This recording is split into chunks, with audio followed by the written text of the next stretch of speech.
importante. ¿Sabía usted que alrededor de 30 de cada 100 personas tienen hígado graso y muchas veces acostumbran a dejarlo de lado? Sin embargo, buena noticia porque sí hay mucho que hacer con respecto a esto y también varios tratamientos para poder corregirlo, eso sí, con el médico indicado, y por eso nosotros estamos con la indicada, que es la doctora Maureen Vindas, que nos acompaña hoy en la mañana acá en la revista. ¿Cómo le va? Muy bien, súper feliz de hablar de este tema. A la gente le gusta mucho y realmente es una necesidad. Bueno, precisamente, expliquémosle qué es el hígado graso, esta enfermedad, porque además se divide en otros dos tipos y esos dos tipos en otros dos, ¿verdad? Es un tema bastante amplio. Entonces, empecemos a desarrollar qué es la enfermedad del hígado graso. Bueno, vamos a empezar diciendo que el hígado está en la parte derecha, debajo de nuestras costillas, para que la gente se ubique anatómicamente dónde es que queda el hígado. El hígado es el laboratorio del cuerpo, ahí se producen y se genera un montón de reacciones metabólicas importantes. Y la grasa en hígado es una enfermedad donde precisamente por exceso de energía en nuestro cuerpo se va a depositar grasa en forma de triglicéridos sobre la superficie del hígado y posteriormente dentro de nuestras células hepáticas y que va a generar enfermedad. Y de ahí es donde se dividen también estas dos enfermedades, ¿verdad? La del hígado graso no alcohólico, que eso es muy importante tomarlo en cuenta también, y la por alcohol. Sí. ¿Verdad? Tiene otro nombre, esteatosis hepática. Exactamente, sí. Así se llama, ese es el nombre de la enfermedad. Cuando usted es el médico en una consulta le diga, mire señora o señor, usted tiene esteatosis hepática, se refiere a que tiene el hígado lleno de grasa. Ahora, dentro de esta enfermedad nosotros tenemos varios niveles. Uno puede tener primeramente el depósito en la parte superficial o por encima del hígado, puede tener ya la infiltración de esa grasa dentro del hígado y puede tener alterada la función de este órgano que es tan importante por el exceso de grasa dentro de él. Y entonces cuando ya eso pasa, ¿qué podemos hacer, doctora? Bueno, porque tal vez para muchos no sea alarmante, ¿lo es o no? A ese grado. Debe ser alarmante porque cerca del 15% de la población con esteatosis hepática desarrolla una enfermedad que ya no es reversible, ¿verdad? Que podríamos decir que es el cáncer en el hígado o la cirrosis, que ya ustedes saben que se genera tanto por, como estaba diciendo Fabi, el alcohol, ¿verdad? Todas estas personas que toman muchísimo alcohol y generan un daño hepático en el hígado, o por el exceso de algunos tipos de alimentos que van a hacer que ese hígado se inflame de igual forma que cuando estamos tomando licor y eso llegue a producir cicatrices o pellejitos en el hígado que son irreversibles ya y van a afectar la función. Y entonces ya nosotros cuando tenemos la función afectada o cuando tenemos este tipo de fibrosis o cicatriz en el hígado, pues es un poquito más difícil intervenir. La buena noticia es que pasan muchos años en los que la persona puede actuar, ¿verdad? Desde que le diagnostican que tiene hígado graso, puede hacer un montón de cambios en hábitos, en estilos de vida, que pueden quitar esa grasa en hígado y así evitar la inflamación que nos va a producir la fibrosis o este pellejito que se va generando en el hígado y que se llama cirrosis. A eso iba también, exacto, no solo el cáncer gástrico, sino también la cirrosis. Hay que ponerle muchísima atención a estas dos que se desprenden de la enfermedad del hígado graso no alcohólico. Exactamente. Vamos a tratar de decirlo de una manera muy simple. El hígado se nos puede enfermar tanto por exceso de guaro o licor o por exceso de algunos alimentos o nutrientes que se van a ir a almacenar en él, evitando que funcione correctamente. ¿Y cuáles son esos síntomas que las personas ya empiezan a identificar en el cuerpo y para que le pongan atención precisamente y digan, bueno, puede ser que me esté fallando el hígado, ¿verdad? Algunos son tan evidentes, otros no. Lo que pasa es que la grasa en hígado puede darme un dolor a nivel del cuadrante superior derecho, como les expliqué, debajo de las costillas. Puede dar debilidad, cansancio, falta de apetito, náuseas, retención de líquidos o hinchazón. Sin embargo, estos son síntomas muy generales, ¿verdad? Entonces, muchas veces cuando la gente llega a preguntarle al médico, consulta, es un poco tarde. Por eso es importante los exámenes anuales, estar consultando cuando uno ve alguna cuestión atípica o diferente en su cuerpo para poder ser orientado a tiempo y corregir este tipo de enfermedad. Y tampoco se sabe, ¿verdad, doctora? Porque hay algunas personas más vulnerables o propensas a acumular grasa en el hígado, ¿verdad? ¿Qué situaciones podrían provocar, aparte, por ejemplo, de la obesidad, el azúcar? Bueno, nosotros tenemos que saber que sí, tal vez no podamos decirle, mire, usted en este momento tiene más posibilidades de hacer cirrosis que otra persona, pero sí hay ciertas características que van a producir grasa en hígado. Por ejemplo, la obesidad abdominal, el sobrepeso, porque la gente, y yo lo noto todos los días en mi consulta, piensa que la obesidad es solo el paciente que no me cabe en este sillón y no es así. Desde que tenemos sobrepeso, obesidad grado 1, el paciente puede presentar por malos hábitos o malas maneras de comer, grasa en hígado, ¿verdad? Resistencia a insulina, diabetes tipo 2, poliquistosis ovárica, pacientes que tienen esta patología, apnea del sueño, pacientes que presentan este tipo de problemática para dormir, son candidatos a tener ya una esteatosis hepática o desarrollarla, o grasa en hígado, que es lo mismo. Sí, eso estábamos hablando, también esto incluye dentro de los factores de riesgo, ¿verdad? El síndrome metabólico, el síndrome del ovario poliquístico también, que tal vez las personas no se podrían imaginar que tiene esa relación directa. Miren que en mi oficina yo tengo una máquina que nos dice si el paciente tiene grasa en hígado. Entonces es muy interesante cuando llegan mujeres, tal vez en edad mediana, que hacen ejercicio, pero tienen una poliquistosis ovárica, y usted les hace la antropometría y nos sale el hígado lleno de grasa. Pero ellas tienen que conocer, ¿verdad?, que su patología, al tener resistencia a algunas hormonas como la insulina, hacen que toda la energía que consumen en carbohidratos se almacene como grasa en hígado. Entonces, este tipo de patologías predisponen a tener o están muy relacionadas con hacer grasa en hígado, que podría a futuro, a largo plazo, llevarnos a una cirrosis. Y hablando de las comidas, precisamente, ¿usted qué recomienda que debamos incluir, bueno, por lo menos las personas que tienen el hígado graso, en el desayuno, en el almuerzo y en la cena, ¿verdad? Alimentos ricos en vitamina C, por ejemplo. Veamos. Nosotros tenemos que incorporar la dieta mediterránea. Tenemos que hacer cambios en las personas que tienen esta tendencia de síndrome metabólico, resistencia a insulina, diabetes, poliquistosis ovárica, acúmulo de grasa a nivel del cuello que produzca apneas del sueño. La dieta mediterránea se basa en un consumo bajo de carbohidratos o harinas. ¿A qué me refiero con carbohidratos? A pastas, arroz, frijoles, garbanzos, galletas, pan, tortillas, ese tipo de comida que tiende a formar muchas veces hasta el 80% del plato del costarricense, ¿verdad? Incluir antioxidantes en la dieta, a eso me refiero, con verduras, vegetales, frutas que también nos aportan azúcar, pero nos van a aportar vitaminas, a incluir proteínas que nos puedan aportar omega 3, ¿verdad? Como las sardinas, el salmón, el atún, nueces, vitaminas que no solo las vamos a encontrar, como les decía hace un momento, en frutas, sino también en verduras que tengan intensos colores, como las hojas de kale o kale, como la berenjena, la espinaca, los chiles de colores intensos, las moras, las fresas. Todo este tipo de alimento tiene antioxidantes que nos van a ayudar a evitar la inflamación, que, haciendo un paréntesis, es la mamá del envejecimiento o el daño celular. Yo estaba leyendo, doctora, vamos a ver si es correcto. Usted es la experta, ¿verdad? Que, por ejemplo, un desayuno no deberían faltar las frutas rojas, por ejemplo. En un buen desayuno también. Puede ser con yogur. Por ejemplo, un desayuno de huevos con vegetales. Fabi, entonces, chiles de colores, hongos, espinacas que tienen colores Claras intensos, con espinacas, ¿verdad? Hace uno un sofrito de estas verduritas o un salteado con huevos. Es un desayuno alto en proteína que tiene omega 3 en la yema del huevo.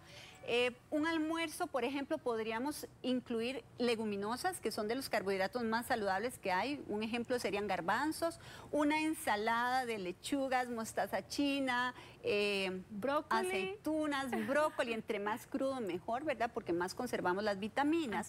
Y un pescadito que nos vaya a aportar, ojalá, omega 3, y en la ensalada podríamos ponerle un poquitito de almendras tajadeadas, ¿verdad? Para aprovechar esos antioxidantes.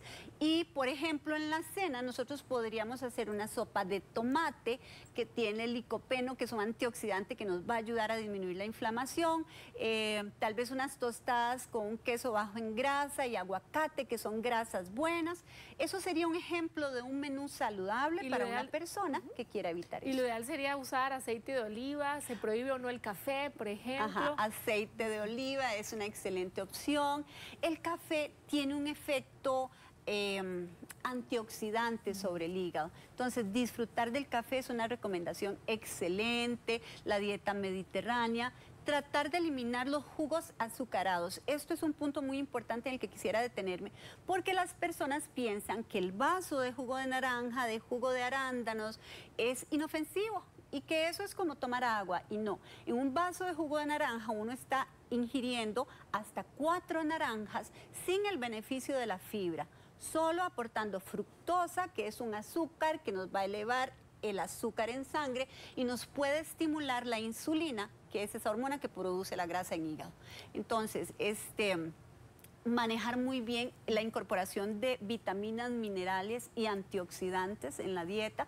Por ejemplo, la cúrcuma. La cúrcuma tiene un compuesto que se llama curcumina, que es antiinflamatorio, y otro compuesto que lo que hace es evitar que el ADN de las células se reproduzca cuando está dañado. Entonces es anticancerígeno, nos va a evitar la inflamación en el hígado. Y vigilar muy bien los niveles de vitamina D. Vitamina C y vitamina D que no falten, ¿verdad? Las vitaminas en general, sí, pero la vitamina C y la vitamina D, que está muy baja en los pacientes actualmente, porque como nos estamos cuidando tanto del sol, nos exponemos muy poco y entonces no la estamos absorbiendo. Que el médico de cabecera nos mande la vitamina D y pueda ver si está disminuida, no la suplemente y nos recuerde que para absorberla debemos recibir sol. Y la superficie corporal que debemos exponer al sol es el pecho y la espalda.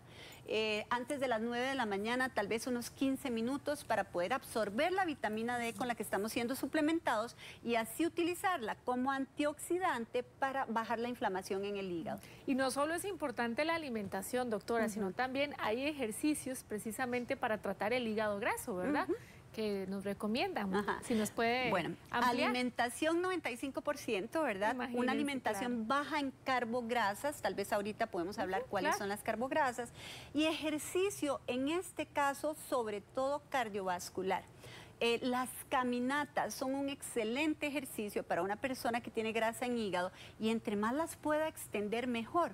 No tiene que ser corriendo, ni ahogándose, ni brincando. Caminar en plano por periodos largos. Puede iniciar con media hora todos los días, que es súper rápido, media hora al día. Y esto lo que va a hacer es gastar la energía que tenemos de reserva en el hígado. Entonces, todos los días, si nosotros pudiéramos caminar, ojalá en ayunos, eso es un punto que se me pasaba y es muy importante, dentro de las recomendaciones. Y perdón, ¿y eso no genera tal vez algún cansancio o desgaste más rápido cuando se va en ayunas o se puede comer, no sé, pregunto, usted es la que sabe, ¿verdad? Un bananito o algo, una fruta antes de... No, realmente si usted sale a caminar bien hidratado, va con su botellita de agua, va en un lugar plano, puede empezar por 20, 30 minutos de caminata en plano en ayunas, porque precisamente lo que tenemos es exceso de energía guardada en forma de grasa en el hígado. Y ese exceso de energía es la que nosotros tenemos que utilizar, ¿verdad? Y si vamos en ayunas, vamos a tener esa grasa en hígado para utilizarla como energía durante la caminata, ¿verdad? Y el ayuno es una parte muy importante que ustedes en la casa no deben olvidar. Dentro de lo que es la alimentación es tan importante mis horas en las que me alimento como mis horas en las que no me alimento. Y hemos descubierto, los médicos, después de muchos años, que esa fase de ayuno nos va a generar un balance en las hormonas que nos pueden hacer que se acumule grasa en hígado y otras patologías. Entonces, tanto como usted debe respetar sus tiempos de comida, que sean por lo menos 3 al día, debe respetar sus horas de ayuno, para que su intestino se desinflame, se descongestione, regule hormonas, elimine células que están defectuosas y pueda prepararse para luego volver a asimilar alimentos. Usted dijo algo muy importante ahora, lo de los 3 tiempos de comida. Antes nos decían que debían ser 5, ¿verdad? El desayuno, una merienda media mañana, el almuerzo, igual merienda media tarde y la cena. ¿Cuál es la recomendación entonces, verdad? Bueno. Si son 3, si son 5, si son 4 y los horarios, ¿cuánto tiempo esperar entre cada comida? A mí me tocó la parte del cambio en la medicina y a uno le da vergüenza. Pero sí, los últimos estudios, sobre todo la medicina funcional, habla muchísimo de la importancia de esas horas de ayuno, de dejar de descansar el tracto gastrointestinal. Ahora, todo depende del paciente que uno vaya a abordar, ¿verdad? O con el que vaya a trabajar. Si es un paciente que viene con un metabolismo totalmente dormido, que pasa todo el día sin comer y llega a la casa y se come todo en la noche, como los luchadores de sumo, ¿verdad? Nosotros tenemos que empezar haciendo lo contrario, fraccionar alimentación, pero que esos alimentos no sean una galleta con chocolate, una galleta con relleno de mantequilla, no, sino que sean tiempos con jugos verdes, una zanahoria, bueno, hay muchas cosas que usted puede utilizar, tallos de apio, para hacer un tiempo de comida sin tener exceso de calorías, ¿verdad? Pero la medicina funcional está recomendando hacer ahora de 2 a 3 tiempos de comida al día. Recomienda el ayuno y es muy importante tal vez que hablemos de este tema porque el ayuno no es dejar de comer o comer menos de lo que me corresponde y tampoco es para adelgazar. Que sucede como un efecto secundario del ayuno es cierto, pero usted debe limitar sus horas de ingesta y durante las horas en las que va a comer, comerse lo que le corresponde en nutrientes y energía. La gente que empieza a recortar esos nutrientes y esa energía puede, si son mujeres, tener problemas con la menstruación, con la fertilidad, los hombres con la testosterona, con la función sexual. Todo ese tipo de cosas pueden suceder con un ayuno intermitente mal hecho, pero de que es una herramienta sumamente útil en esta enfermedad de la que estamos hablando, la grasa en hígado, totalmente cierto. Sí, es muy funcional. Totalmente. Y ya para terminar, nada más, si nos puede explicar lo de las carbograsas. Bueno, las carbograsas son esos alimentos o esos carbohidratos, esas harinas que el hombre ha manipulado, ha refinado, ha molido, ha procesado y ha empaquetado, que vienen a la par de grasas. Los carbohidratos no son un nutriente dañino, son un nutriente que debemos aprovechar, disfrutar e incluir en nuestra alimentación. Ellos son los tubérculos, las leguminosas, las pastas integrales, las frutas, incluso los lácteos tienen carbohidrato.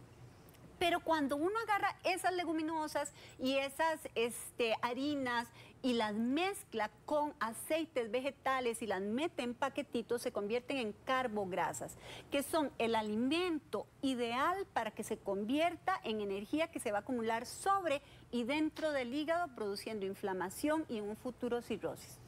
Ok, doctora, una última pregunta y tiene que ver con alguna molestia o dolor que pueda sentir una persona que tenga el hígado graso. Ya sabemos que está acá, ¿verdad? Pero ¿hay algún síntoma, alguna molestia que pueda... Bueno, vamos a ver. Tal vez si lo quiere mostrar en mí o en usted, pero que podamos identificar. Bueno, por ejemplo, cuando el hígado se llena de grasa, se inflama, ¿verdad? Si nosotros partimos el cuerpo en 4 partes, ¿verdad? La parte superior derecha, que está debajo de las costillas, es la que le corresponde al hígado, digamos, estar ahí. Cuando el hígado se empieza a llenar de grasa... nos ponemos de pie y lo mostramos. Vamos a hacerle más un dibujo o en el cuerpo. Acá en el cuerpo. Ok, bueno, entonces vean, digamos que uno partiera el cuerpo en 4, ¿verdad? Este cuadrante de acá es el que le corresponde la posición del hígado.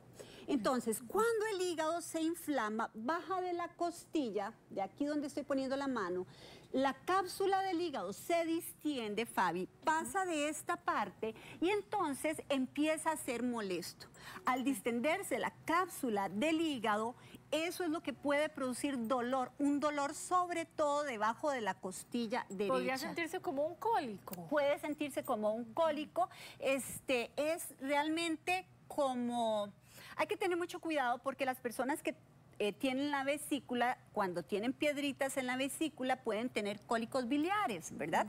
Pero es algo parecido, un dolorcito pegado debajo de la costilla, que puede tener también asociado náuseas, falta de energía, color amarillo en la piel. Y cuando la enfermedad está avanzada, Fabi, nosotros vamos a tener retención de líquido, formación de varices a nivel del esófago que producen sangrados. Imagínense un sangrado en la zona del esófago, qué cosa más terrible y difícil, ¿verdad? ¿Y ese dolorcito de cuánto tiempo es? Es que no es un dolor como en pasadas, es un dolor que se mantiene pegadito ahí. Después de algunas comidas, después de, no sé, un almuerzo copioso, tiende a ser todavía más molesto y localizado en esa zona, ¿verdad? Nosotros tenemos que tener presente que en los principios la enfermedad como tal, y como te decía al principio, los síntomas van a ser generalizados, ¿verdad? El cansancio, el mareo, las náuseas, la retención de líquidos. Pero cuando la enfermedad avanza y se nos convierte ya en cirrosis, entonces nosotros vamos a tener una cosa que se llama ascitis, que es que el abdomen se llena de agua. No sé si ustedes han escuchado personas que los médicos tenemos que llegar y sacarle el líquido del abdomen, las varices en el esófago que se pueden reventar, el color amarillo en la piel. Y en los ojos también, ¿verdad? En la parte blanca del ojo se vuelve amarillo, y la encefalopatía hepática, que es la intoxicación del cerebro porque el hígado no está logrando eliminar muchos de los desechos del metabolismo, ¿verdad? Entonces ya es una enfermedad sumamente difícil, terrible morir de este tipo de patologías, y entonces lo más bonito que tenemos es la posibilidad de llevarles a ustedes a la casa la información de cómo por medio de buena alimentación, ejercicio y estilos de vida saludable, la eliminación de los jugos azucarados, el control de la vitamina D y la incorporación de verduras, vegetales, legumbres en la dieta, colores. Todos esos colores, podemos evitar llegar a padecer una enfermedad tan terrible como esta. Ok, esos cambios los podemos hacer nosotros mismos, pero existen otros tratamientos también que se les pueden... Sí, nosotros tenemos desde el cardo mariano, que siempre cuento la historia, ¿verdad? De estas hojitas tan lindas, tiene una historia muy bonita, otro día se las cuento. Hasta pastillas que nos ayudan a quitar la grasa en hígado, pero mi experiencia me ha enseñado que, vean, yo puedo tener un paciente con 5 años de tomar estos medicamentos. Si no cambian dieta, si no hacen reducción de peso, si no hacen ejercicio cardiovascular para gastar esta energía que hemos acumulado en hígado, no ven diferencia. Sí, tiene que ir de la mano, ¿verdad? Sí, el entonces, tratamiento médico. Todo es integral. Sí. No es que yo me mate haciendo ejercicio. Yo tengo pacientes que llegan y van 5 o 6 días al gimnasio, doctora, y yo me quedo viéndolos y tal vez tienen 30 kilos encima extra, ¿verdad? Entonces uno dice, es un esfuerzo infructuoso cuando se hace solo una cosa, pero si usted a ese ejercicio le suma una buena alimentación, un menú como el que dimos, o un menú, bueno, podríamos darles muchos ejemplos, incluso en mis redes sociales, si quieren, me ponen por ahí, yo les pongo ejemplos de menús. Las redes mías son DRA Mauren Vindas Médico. Pero con esto ya integralmente, ¿verdad? Buen ejercicio, eliminación de jugos, quitamos confititos, quitamos repostería, quitamos todo ese tipo de cosas. Sí, necesario. Durante el tiempo que el hígado se limpia, porque ya luego usted cuando tiene una buena salud se puede dar sus fines de semana libres, claro, ¿verdad? Exacto, o salir en un día a comerse, a tomarse un café con un pancito, lo que quieran, pero mientras puedan limpiar ese hígado, hacer este tipo de modificaciones de manera integral nos va a dar salud, que es lo que estamos buscando. Muchas gracias a la doctora gusto. Mauren Vindas por acompañarnos esta mañana en la